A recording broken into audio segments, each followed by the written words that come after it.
The Tale of Peter Rabbit by Beatrix Potter.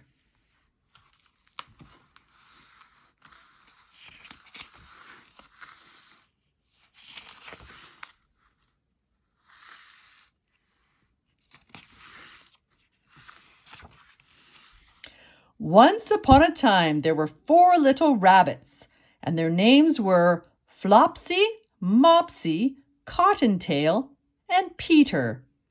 They lived with their mother in a sandbank underneath the root of a very big fir tree. "Now, my dears," said old Mrs. Rabbit one morning, "you may go into the fields or down the lane, but don't go into Mr. McGregor's garden. Your father had an accident there.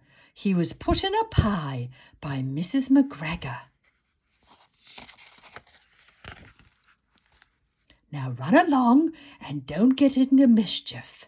I am going out." Then old Mrs. Rabbit took a basket and her umbrella and went through the wood to the baker's. She bought a loaf of brown bread and 5 currant buns. Flopsy, Mopsy, and Cottontail, who were good little bunnies, went down the lane to gather blackberries. But Peter, who was very naughty, ran straight away to Mr. McGregor's garden and squeezed under the gate. First he ate some lettuces and some French beans, and then he ate some radishes.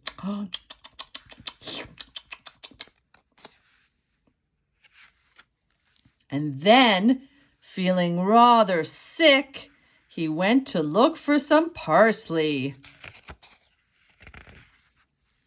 But round the end of a cucumber frame, whom should he meet but Mr. McGregor? Mr. McGregor was on his hands and knees planting out young cabbages, but he jumped up and ran after Peter, waving a rake and calling out, "Stop, thief!"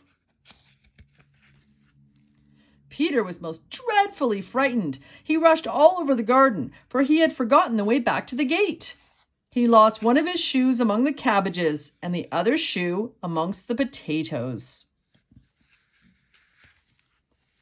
After losing them, he ran on 4 legs and went faster, so that I think he might have got away altogether if he had not unfortunately run into a gooseberry net and got caught by the large buttons on his jacket. It was a blue jacket with brass buttons, quite new.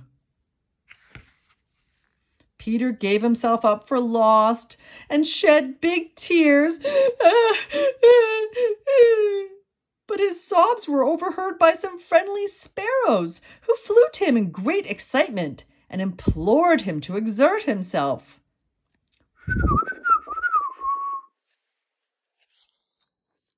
Mr. McGregor came up with a sieve, which he intended to pop upon the top of Peter, but Peter wriggled out just in time, leaving his jacket behind him, and rushed into the tool shed and jumped into a can. It would have been a beautiful thing to hide in if it had not had so much water in it.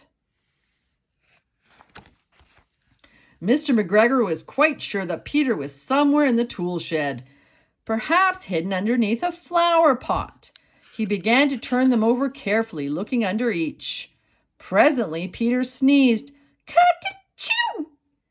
Mr. McGregor was after him in no time and tried to put his foot upon Peter, who jumped out of a window, upsetting 3 plants.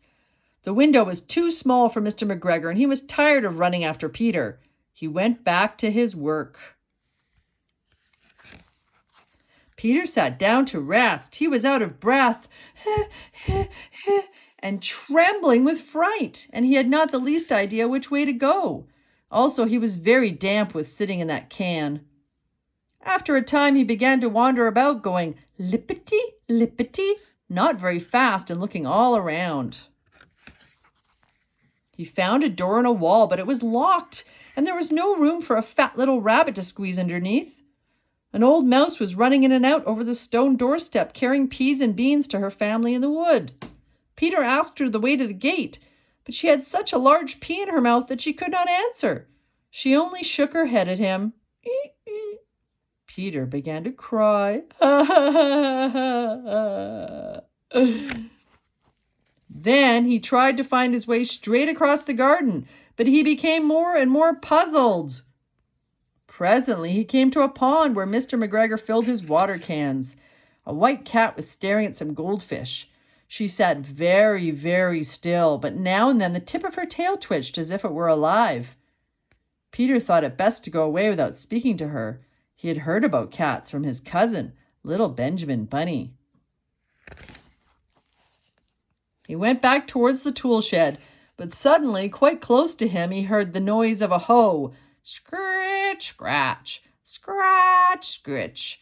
Peter scuttered underneath the bushes. But presently, as nothing happened, he came out and climbed upon a wheelbarrow and peeped over. The first thing he saw was Mr. McGregor hoeing onions. His back was turned towards Peter, and beyond him was the gate. Peter got down very quietly off the wheelbarrow and started running as fast as he could go along a straight walk behind some blackcurrant bushes. Mr. McGregor caught sight of him at the corner, but Peter did not care. He slipped underneath the gate and was safe at last in the wood outside the garden. Mr. McGregor hung up the little jacket and the shoes for a scarecrow to frighten the blackbirds. Peter never stopped running or looked behind him till he got home to the big fir tree. He was so tired that he flopped down upon the nice soft sand on the floor of the rabbit hole and shut his eyes. His mother was busy cooking. She wondered what he had done with his clothes. It was the second little jacket and pair of shoes that Peter had lost in a fortnight. I am sorry to say that Peter was not very well during the evening. His mother put him to bed and made him some chamomile tea, and she gave a dose of it to Peter. 1 tablespoonful to be taken at bedtime. But Flopsy, Mopsy, and Cottontail had bread and milk and blackberries for supper. The end.